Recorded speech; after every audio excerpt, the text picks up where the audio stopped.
Os anjos estão sempre a te louvar. As trevas se vão ao te ver brilhar. O preço pagou, vida eterna deu. Hosana, pra sempre te adorarei. Hosana, pra sempre te adorarei. Tu és meu viver, alegria e paz. Cordeiro de Deus se entregou por amor. Veio a nós, Rei dos Reis, poderoso tu és. Hosana, pra sempre te adorarei. Hosana, pra sempre te adorarei. Boa noite, irmãos. Graça e paz em Cristo Jesus, nosso Senhor. Louvado seja o nome do Senhor, que nos trouxe a sua presença através do Senhor Jesus Cristo. Vamos orar. Senhor nosso Deus, nós estamos na tua presença, como temos feito, ó Pai, constantemente nas nossas vidas, e tem sido muito bom para cada um de nós. Sabemos, ó Pai, que somos recebidos diante do teu altar. Abençoa, Senhor Deus, o teu povo aqui presente, o teu povo que está presencial, também teus filhos que estão online, falando, Senhor Deus, de maneira muito incisiva aos nossos corações, de maneira, Senhor Deus, que saiamos, ó Pai, da tua presença, edificados, tendo ouvido, ó Deus, a tua voz falando aos nossos corações. E com isso, ó Deus, queremos, como sempre, colocar diante do Senhor o nosso país. O Senhor esteja abençoando o Brasil, o Senhor esteja realizando o teu plano sobre esta nação. Esperaremos em ti, ó Pai, todas as coisas. O teu povo continua na tua presença e continuará na tua presença, orando, clamando a ti e rogando, ó Pai, que o Senhor salve o Brasil, principalmente no aspecto espiritual, no aspecto do conhecimento do Senhor Jesus nessa nação. Trabalha, Senhor Deus, nesse povo. Nós oramos no nome do Senhor Jesus. Amém. O nosso texto bíblico hoje está em Colossenses, Novo Testamento, carta de Paulo aos Colossenses, no capítulo 3.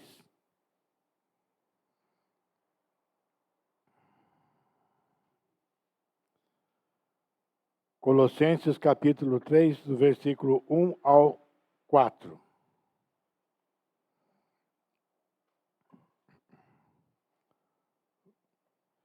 Vamos ler o texto.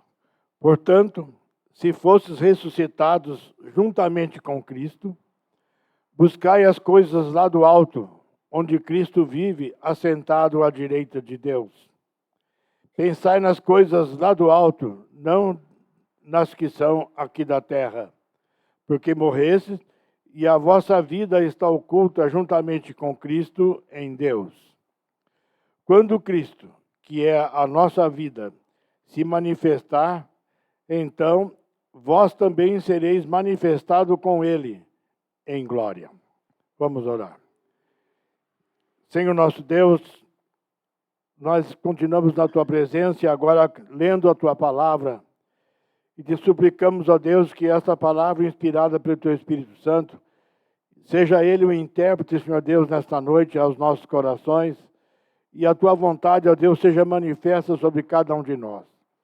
Nós pedimos, ó Pai maravilhoso, que o Senhor venha abençoar o texto lido, como também glorificar o teu nome, o nome do Senhor Jesus, na tua palavra nesta noite. Trazendo, ó Pai, a cada um de nós um crescimento maior no teu conhecimento, e também, Senhor Deus, que sejamos abençoados na tua presença. Que sejamos, ó Pai, sentindo a tua voz falando dos nossos corações. E assim que nós queremos, ó Deus, sermos dóceis àquilo que o Senhor tem dito a cada um de nós.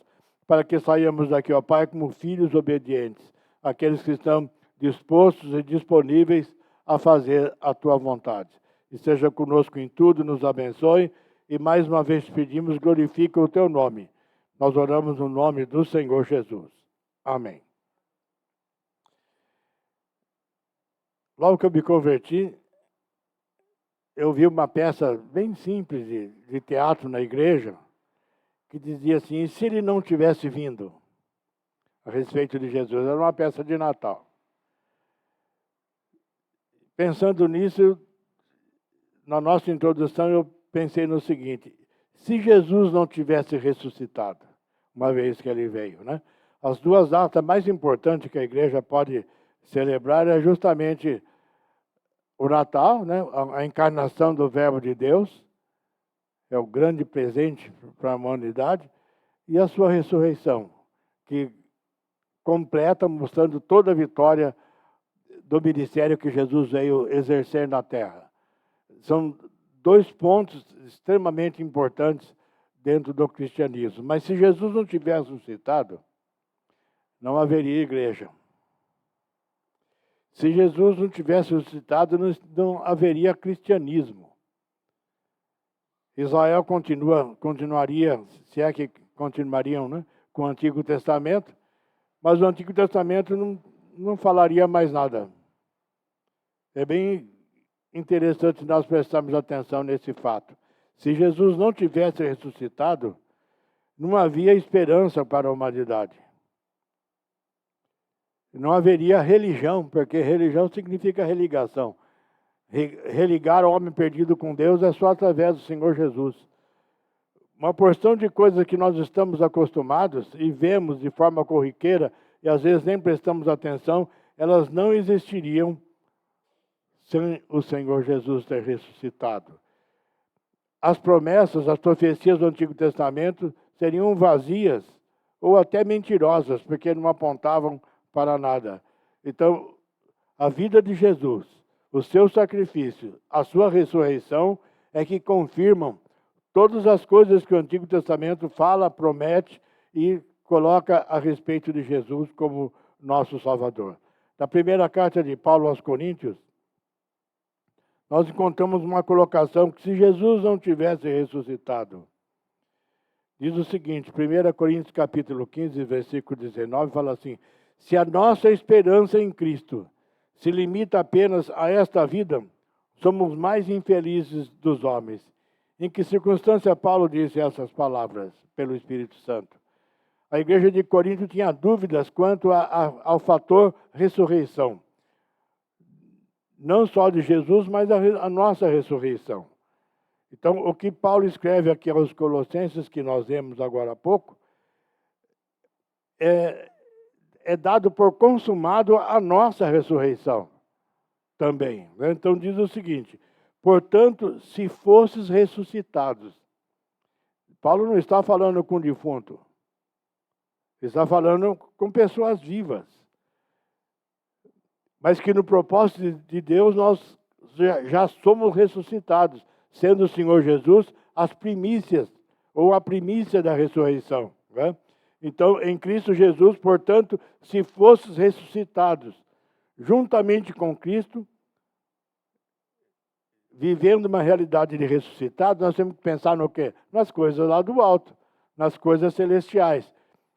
Há uma atenção muito especial no texto que fala assim, portanto, se fosses ressuscitados, a palavra está num tempo do verbo grego que é eterno, ressuscitado para sempre, no plano de Deus, no propósito, e nada pode mover a nossa vida dessa condição. Né? Então, portanto, se fossem ressuscitados com Cristo, estando vivos, mas já vivendo a promessa e o propósito de Deus, como consumado na nossa vida, a palavra consumado também está no mesmo tempo do verbo, é o que Jesus disse lá na cruz, quando entrega o seu Espírito ao Senhor. Né? Então, o que ele fala? Buscai as coisas lá do alto, que é o nosso mundo, que é o nosso lugar. Onde Cristo vive, ressuscitado, porque Ele está vivo. Assentado à direita de Deus. Pensai nas coisas lá do alto, porque lá é o nosso lar final. Não nós que somos aqui da terra, porque a terra já passou. Nesse sentido, na nossa vida. Essa promessa já está consumada na nossa vida. Porque morrestes. Mas Paulo está falando com vivos. Morrestes, o quê? Para o mundo, para o pecado. Porque morresse, a vossa vida está oculta juntamente com Cristo em Deus. É a grande realidade que nós estamos falando. Essa promessa já é verdadeira na nossa vida. Quando Cristo, que é a nossa vida, se manifestar, porque nós ainda não nos manifestamos como ressurretos. Só mortos para o pecado e para esse mundo, né? E vivos com Cristo. Mas quando Cristo, que é a nossa vida está nele. Ele venceu a morte por nós e para nós. Então, Quando Cristo, que é a nossa vida, a vida estava nele e a vida é a luz dos homens, diz a palavra de Deus no Evangelho de João. Então, quando Cristo, que é a nossa vida, se manifestar, então vós também sereis manifestado com ele em glória. Então, finalmente, né, no final de toda a história, do resgate final do nosso corpo, transformado na presença de Deus, é que fecha a cortina da história. Aí a história já é em outro lugar. Mas tudo está baseado na ressurreição de Jesus. É que Paulo fala em Coríntios, se Cristo não ressuscitou, em vão é a vossa fé. Se Cristo não ressuscitou, os que dormiram, morreram na esperança, estão perdidos. Então são essas as afirmações que o Espírito Santo fez através de Paulo na igreja de Corinto. Depois a gente vai voltar lá na igreja de Corinto. Vamos falar hoje, então, sobre a glória da ressurreição de Cristo. Domingo de Páscoa, muito importante essa celebração, como dissemos, são duas datas muito importantes no cristianismo, que é o Natal e a Páscoa. O Natal, ele encarnou, o Verbo encarnado, nasceu, que ele sempre existiu, mas nasceu como homem para poder cumprir seu ministério até a crucificação e ressurreição. E a sua ressurreição, que se Cristo não tivesse ressuscitado, zero. Caía tudo. Cairia o Novo Testamento, que não seria escrito, né? E também o Antigo Testamento não apontava para nada. Seria palavras vazias do passado, mas não são. Então, tudo quanto o Senhor falou no Antigo Testamento se cumpriu na pessoa de Jesus e tem coisa para cumprir ainda, como o Novo Testamento também afirma. Então, pensando na glória da ressurreição de Cristo, vamos pensar que a ressurreição é a mais antiga esperança que nós podemos imaginar. Porque todas as verdades do Antigo Testamento tiveram por base a promessa que Deus fez para Adão, lá em Gênesis 3,15. Chamado proto-evangelho, onde já existe uma promessa. Então, para o primeiro homem que pisou esse planeta, após a sua queda no pecado, já houve a promessa de salvação. Então, essa esperança estava ali. Quando Adão faleceu, ele sabia que havia uma promessa para toda a sua descendência. A promessa foi sendo refeita através dos patriarcas. Então, nós temos aí, eu tomaria muito tempo para falar hoje, né? Até valeria a pena um dia pensarmos como é que foi pulando essa promessa. Mas ela passa por Noé, Abraão, né? Chega até a gente, em tudo quanto o Antigo Testamento está fazendo. E ela se cumpre em Jesus. E o Antigo Testamento falava da sua morte, falava da sua ressurreição. Já já nós vamos ver uma passagem importante. A primeira carta de Pedro,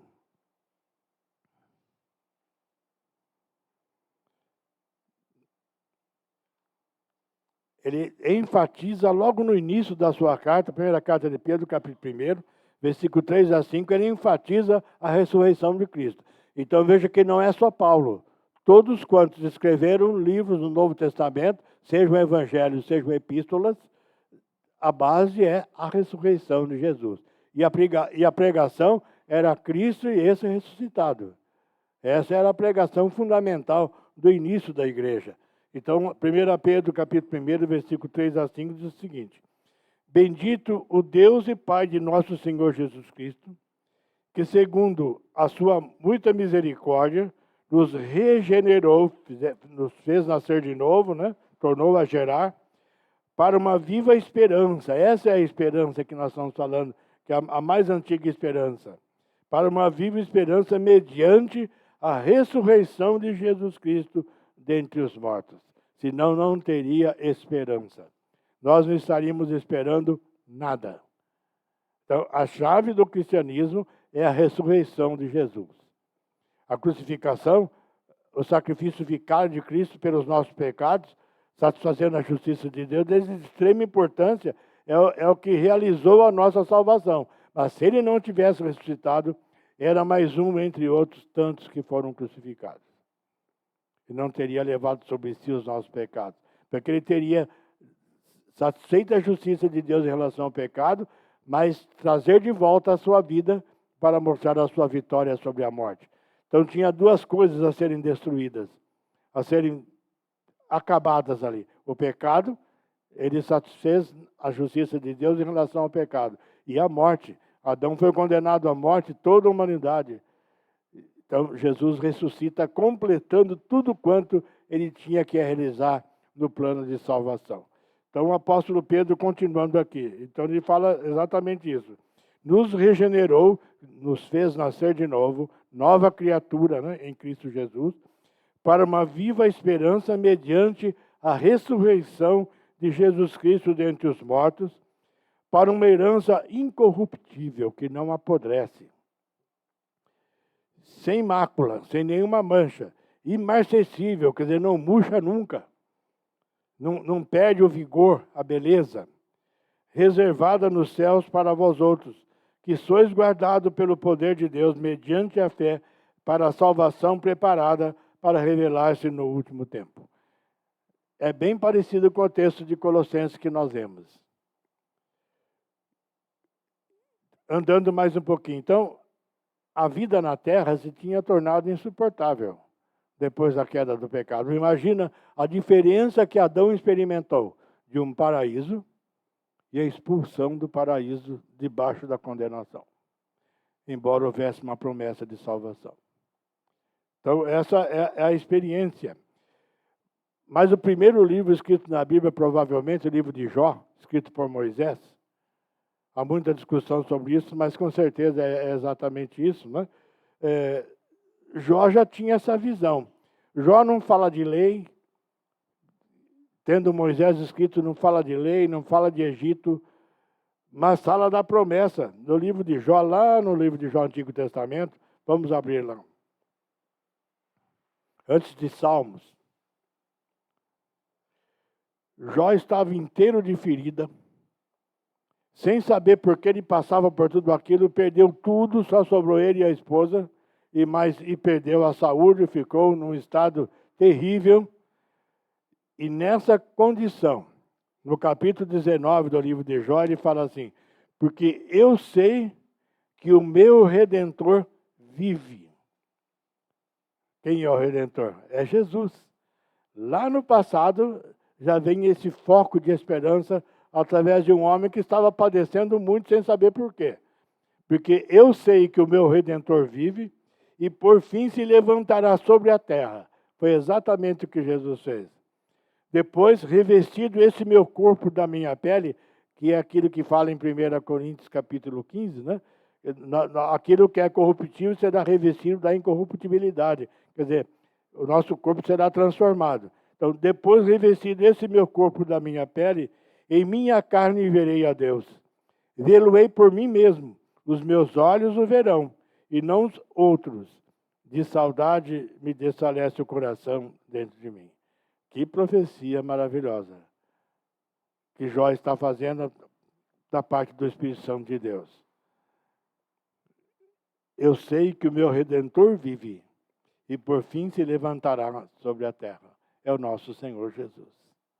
Tanto que nas Bíblias, a palavra Redentor aqui está com R maiúsculo, né? Significando que é um nome próprio dado ao Senhor Jesus.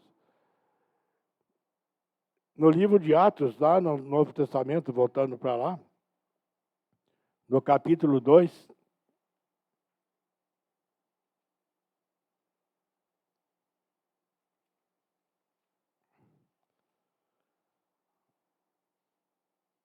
Atos capítulo 2, versículo 23 a 28,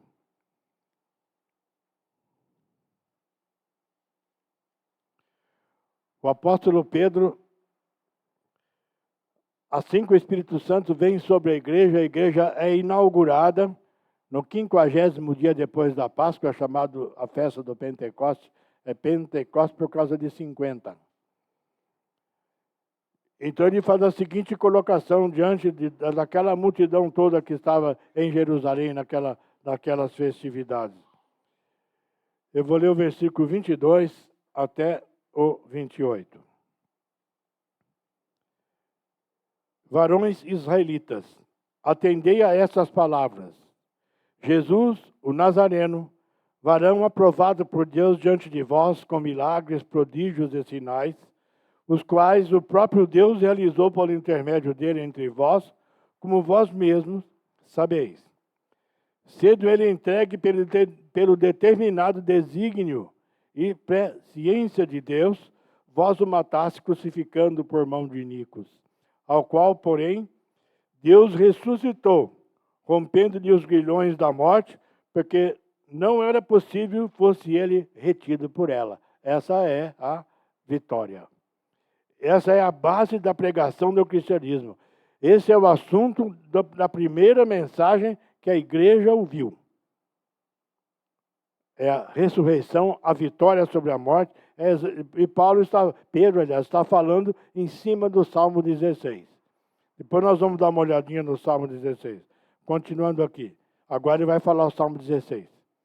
Porque a respeito dele diz Davi: diante de mim via sempre o Senhor, porque está à minha direita para que eu não seja abalado.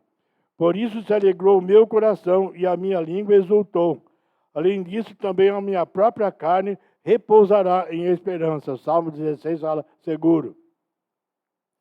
Porque não deixará a minha alma na morte, nem permitirá que o teu santo veja a corrupção. Quer dizer, vai ser sepultado, mas não vai apodrecer, porque vai ressuscitar.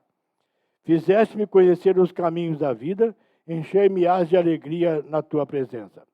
Então, termina aqui o texto que Pedro está falando. É exatamente o Salmo 16. Vamos dar uma olhada no Salmo?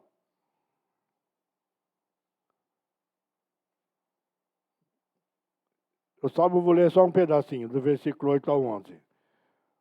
Mas é aquele que Pedro fala. O Senhor tenho sempre a minha presença. Estando ele à minha direita, não serei abalado. Essa colocação significa que Deus está ali protegendo, cuidando. Alegra-se, pois, o meu coração e o meu espírito exulta. Até o meu corpo repousará seguro, pois não deixarás a minha alma na morte, ou Sheol. Nem permitirás que o teu santo veja a corrupção, shakat.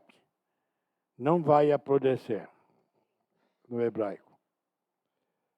É o texto que Pedro usou na primeira mensagem. Ele fez ali uma mensagem expositiva, textual, citando os detalhes do Salmo 16. Ele não usou Isaías 53, que falava do Senhor Jesus que se daria por nós. Não falou o texto de Jeremias. Ele foi direto ao ponto da ressurreição. Isso era muito importante que os israelitas soubessem naquele dia. Então, quando você lê o livro de Atos e a pregação do apóstolo Pedro, ele está falando isso. Se quiser ver o restante da informação, lá no capítulo 2 do livro de Atos, só para tirar uma dúvida, ele continua falando, que eu não li, né? Versículo 29 em diante. Irmão, seja-me permitido dizer claramente a respeito do patriarca Davi, que ele morreu e foi sepultado, e o seu túmulo permanece entre nós até hoje. Sendo, pois, profeta, que Davi era um profeta, e sabendo que Deus lhe havia jurado que um dos seus descendentes se assentaria no seu trono, que é Jesus. Então Pedro continua falando que Davi foi sepultado e o sepulcro estava até aqueles dias conhecido e ficou lá e não ressuscitou. Então, quando Davi falou sobre isso no seu salmo de forma profética, ele não falou dele mesmo. Ele falou do seu descendente, que seria o Senhor Jesus, o Salvador. Esse sim é que venceria a morte. Segundo detalhe bem importante quanto à glória da ressurreição de Cristo. A ressurreição, ela encerra uma sequência que a teologia chama de humilhações de Jesus. Há diversas colocações no Novo Testamento a respeito da humilhação de Jesus. A teologia reformada, ela reconhece 5 pontos de humilhação, mas a gente começar a procurar, né, a gente vai começar a encontrar mais alguma coisa. Mas lá no livro de João, no capítulo 17, mostrando que está encerrando as humilhações de Jesus. Já já entro em detalhe. Veja o que ele fala na sua oração ao Pai, orando pelos discípulos e apóstolos daqueles dias e por todos aqueles que viessem a crer. Essa oração também está sobre nós. É chamada a oração sacerdotal de Jesus. Evangelho de João, no capítulo 17. Versículo 4 e 5. Veja o que ele fala. Eu te glorifiquei na terra. Ele está se despedindo como o Verbo encarnado.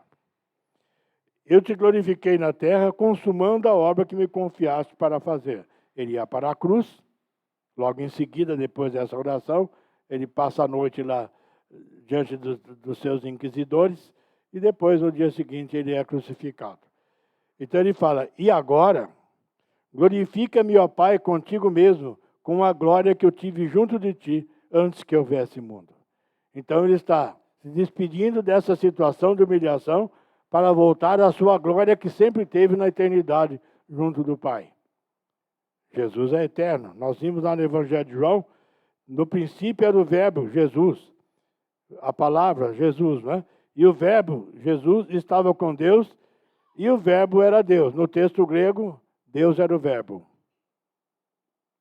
A colocação do grego é mais forte, é mais clara, né? Deus era o Verbo, Deus era a própria promessa, a própria palavra.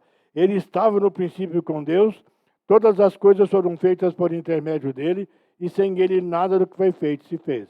Evangelho de João, capítulo 1, versículo 1, 2, 3.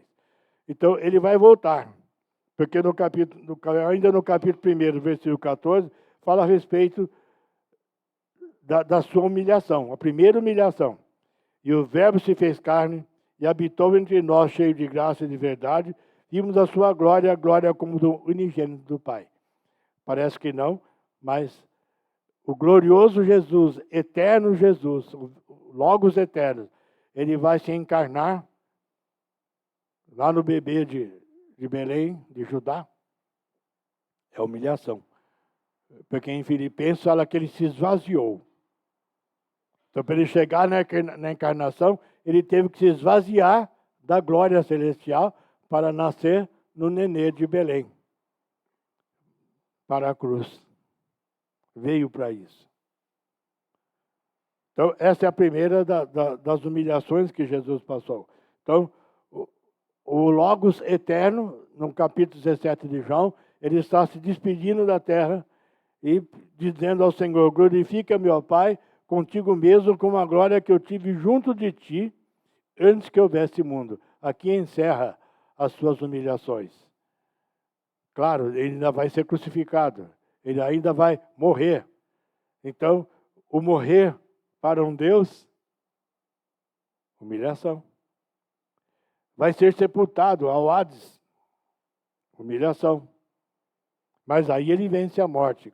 A glória é o que nós estamos falando hoje à noite. A glória da ressurreição de Cristo. É o fim de toda humilhação que ele passou por nós. Sofrimento, cuspido, tudo quanto a gente quiser ir adicionando no que o Senhor Jesus passou, nós podemos classificar.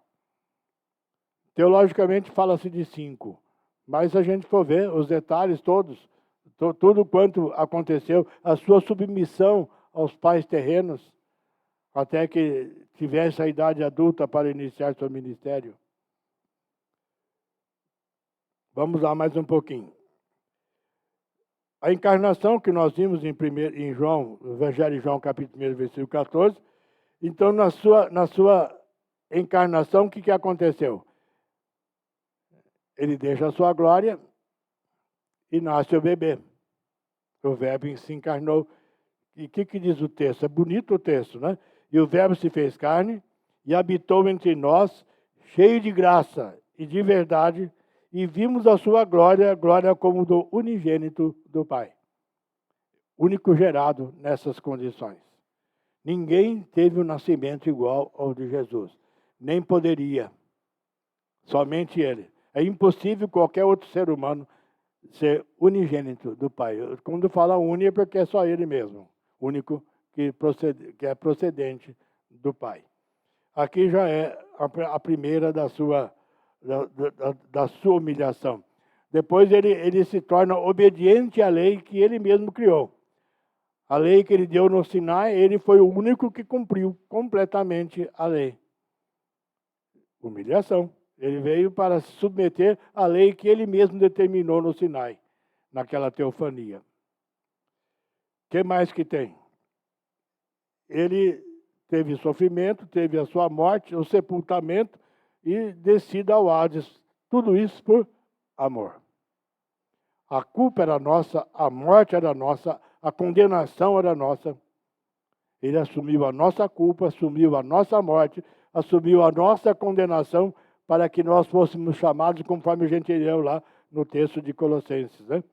Portanto, se fosses ressuscitados juntamente com Cristo, buscai as coisas lá do alto, onde Cristo vive, assentado à direita de Deus.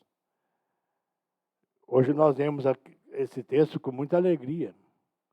Que gostoso ser considerado hoje, enquanto estamos vivos nesse planeta, já ressuscitados juntamente com Cristo. Já estamos desfrutando nessa terra essa vitória sobre a morte, porque ela já nos pertence em Cristo Jesus, o Senhor. Nosso terceiro e último detalhe.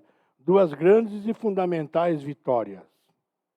Rapidinho, só para a gente entender o restante da glória e ressurreição. São essas grandes e fundamentais vitórias sem as quais não teria cristianismo, não teria igreja, não teria salvação. Não teria reino celestial para os homens. Vamos lá, as 2 grandes e fundamentais vitórias. Oferecendo-se a si mesmo sobre a cruz, primeiro passo, ele satisfez a justiça de Deus em relação ao pecado. A dívida era nossa, mas ele assumiu a dívida e pagou. Então, não restou mais pecado para pagarmos, porque Jesus pagou por todos os nossos pecados de forma total. O seu sacrifício é tão completo, é tão perfeito, que não restou nada para nós pagarmos. Senão não teria graça, né? Senão Jesus seria meio salvador. Ele salvaria o quê? Se o homem teria que passar ainda por alguma esfrega na sua vida, né? Então vamos lá.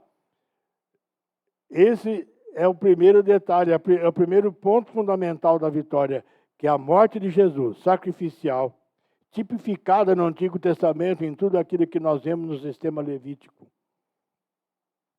Quando chega na cruz, ele assume o nosso lugar, que o lugar era nosso. A condenação era nossa. A morte seria para nós, e eterna. Mas ele foi na cruz, no nosso lugar. Pagou os nossos pecados, satisfez a justiça de Deus. Condenado em nosso lugar. Por isso ele clama no nosso lugar. Quando ele vai entregar o Espírito ao Senhor, no Evangelho de João, ele fala, está consumado. Nenhum homem teria essa autoridade, nenhum homem poderia, porque se todos os homens fossem crucificados, seriam crucificados por um só dos seus pecados. Mas não tem nenhum homem nesse planeta que teve um só pecado. Mas muitos. E só teríamos uma morte para morrer. Então, quem foi para a cruz é aquele único capaz de vencer a morte. Se Jesus morresse na cruz e acabou, não teria cristianismo. É o que nós dissemos no começo. A sua ressurreição é a grande explosão de alegria de que nós estamos salvos. É o grande sinal da nossa salvação. Por isso há muita luta diabólica contra esse fato. Para que tire da igreja essa alegria. Para tentar tirar da igreja essa esperança. Mas nós sabemos que a glória da ressurreição de Cristo é muito grande. E não há como encobrir. Porque Jesus se manifesta, porque Jesus está conosco em todas as coisas. Então, a justiça de Deus foi satisfeita, estamos salvos. Jesus está vivo, somos ressuscitados com Ele. Esse é o grande sinal. Esse é o grande código, vamos dizer assim. Ele vivo, ressuscitado, estamos ressuscitados com Ele. Ele venceu a morte de forma maravilhosa. Isaías já tinha falado isso, Isaías já tinha dito para a morte: onde está a morte, a tua vitória? Mas Jesus se tornou isso uma grande realidade para cada um de nós. Primeira carta de Paulo aos Coríntios, um texto que a gente leu não faz muito tempo. Mas hoje, em relação à Páscoa, é importante que ele seja lido novamente. 1 Coríntios, capítulo 15, versículos 54 ao 57. Então veja a glória da ressurreição de Cristo, onde ela se manifesta, onde Jesus declara isso pelo Espírito Santo, e Paulo registra essas palavras na carta aos Coríntios, capítulo 15. Vamos lá, versículos 54 ao 57. E quando esse corpo corruptível, que é o nosso corpo, igual ao de Davi, que seria sepultado, se revestir da incorruptibilidade, quer dizer, não vamos mais apodrecer, é o novo corpo que nos é dado quando formos levados ao céu, e o que é mortal se revestir da imortalidade, então se cumprirá a palavra que está escrita. Isaías falou isso. Tragada foi a morte pela vitória, a vitória levantada na cruz. E clama: onde está a morte, a tua vitória? Ela perdeu. Jesus venceu. Onde está a morte, o teu aguilhão? O aguilhão da morte é o pecado. É por causa do pecado que a morte tem influências. E era aparentemente vitoriosa até Jesus. O aguilhão da morte é o pecado. E a força do pecado é a lei. Porque o inimigo podia provar que nós pecamos porque os homens eram transgressores da vontade de Deus. Então nós tínhamos duas coisas pesando sobre nós: a morte por causa do pecado e a lei que aponta o nosso pecado. E Jesus veio para cumprir tudo isso. Graças a Deus que nos dá vitória por intermédio de nosso Senhor Jesus Cristo. Versículo 57. Conclusão. Vamos terminar com uma chamada muito especial aqui ainda na primeira carta de Paulo aos Coríntios, no capítulo 5. A grande prova, né? 1 Coríntios capítulo 5, versículo 7. Lançai fora o velho fermento para que sejais nova massa. Quer dizer, fazendo as coisas novas em nós. Como sois de fato sem fermento, pois também Cristo, nosso Cordeiro Pascal, foi imolado. Quando João Batista viu Jesus passando, disse: eis o Cordeiro de Deus que tira o pecado do mundo. Então, justamente na Páscoa, Jesus, o Cordeiro de Deus, ele é Cordeiro e Leão, né? Leão da tribo de Judá. O Cordeiro de Deus que tira o pecado do mundo foi para a cruz no nosso lugar, levantando ali tão grande salvação. E a morte não o reteve. E conforme a sua palavra, conforme ele havia prometido, durante os evangelhos, ele constantemente falava da sua morte por crucificação. E ao mesmo tempo também falava da sua ressurreição. As suas grandes promessas que ele fez no Evangelho de João. O Evangelho de João é muito bonito nesse sentido, nas conversas íntimas de Jesus. Haja visto que a ceia do Senhor no Evangelho de João começa no capítulo 13 e termina no capítulo 18, no versículo 1. Aquela oração que nós vemos, ele faz no final da ceia. Então, as grandes promessas de Jesus, um colóquio muito grande registrado por João para consolar os nossos corações, está no Evangelho de João. E ele vai falando e vai colocando: não vos deixarei órfãos, voltarei, vou preparar-vos lugar. Então, sempre Jesus estava mostrando que as coisas que iam acontecer. Então, por isso, com muita alegria, com muita certeza da vitória, nós lemos para terminar novamente o texto de Colossenses. Portanto, irmãos amados presenciais, irmãos online, se fostes ressuscitados para sempre, juntamente com Cristo, esquece o mundo. Buscai as coisas lá do alto, onde Cristo vive, assentado à direita de Deus. Tenha essa esperança. Como Jó falou no passado: eu sei que o meu Redentor vive e por fim se levantará sobre a terra. Pensar nas coisas lá do alto, porque já nos pertencem.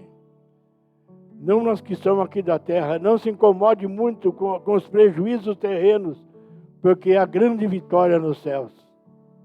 E continua, porque morrestes, e a vossa vida está oculta juntamente com Cristo em Deus. Morremos para o pecado, morremos para esse mundo. Não há mais o que esperar daqui. Temos que pensar nas coisas lá do alto.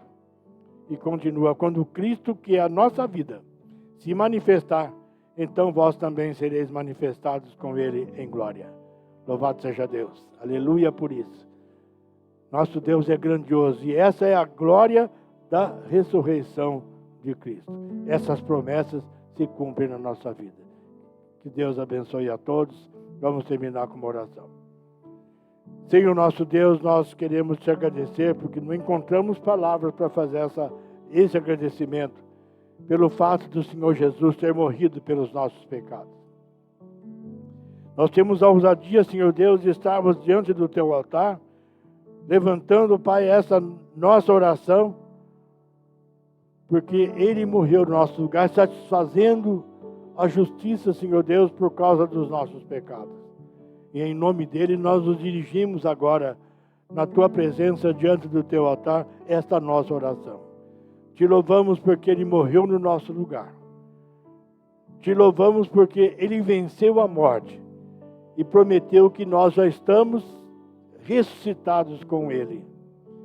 Nos fez, Senhor Deus, participantes dessa vitória conseguida na cruz. Ó Pai bendito, aquele consumado que o Senhor Jesus gritou do alto da cruz é muito forte na nossa vida. E a sua vitória sobre a morte, ó Pai, nos traz uma alegria indizível, como diz o apóstolo Pedro, imarcessível. Ela não vai perder o brilho, nem a glória não vai murchar, porque essa promessa está sobre nós. Ó Pai de amor, nós queremos te agradecer, porque já somos considerados ressuscitados na Tua presença. E ajuda-nos, ó Deus, a pensarmos nas coisas lá do alto. Ajuda, Senhor Deus, a renunciarmos às coisas da terra pela glória da ressurreição do Senhor Jesus. Ó Pai, fala fundo no nosso coração pelo Teu Espírito, alimentando, ó Deus, a chama dessa esperança. Alimentando dia a dia, Senhor Deus, a nossa alegria e a nossa posição diante do Senhor como ressuscitados em Cristo. Vivendo já, Pai, na nossa esperança, o reino celestial na terra. Ó Pai, nós também temos parte na vitória que o Senhor Jesus levantou e queremos te agradecer. Ele clama diante de nós, onde está a morte e teu aguilhão? E nós repetimos com ele esse grito de vitória, porque fomos considerados ressuscitados com Cristo. Bendito seja, ó Pai, o teu nome pela ressurreição do Senhor Jesus, porque o Senhor com isso sustentou todas as coisas conforme a tua promessa desde o Antigo Testamento. Ó Pai bendito, nós te louvamos por isso e te agradecemos pela nossa vida com Cristo. Nós oramos no nome do Senhor Jesus. E agora, irmãos, que o insondável amor de Deus, o nosso Pai, a graça redentora, salvadora em Cristo Jesus, nosso Senhor, e as consolações e o poder do teu Espírito Santo, e sejam sobre nós, ó Pai, sobre todo o teu povo, todo o povo de Deus sobre a terra, em nome do Senhor Jesus. Amém.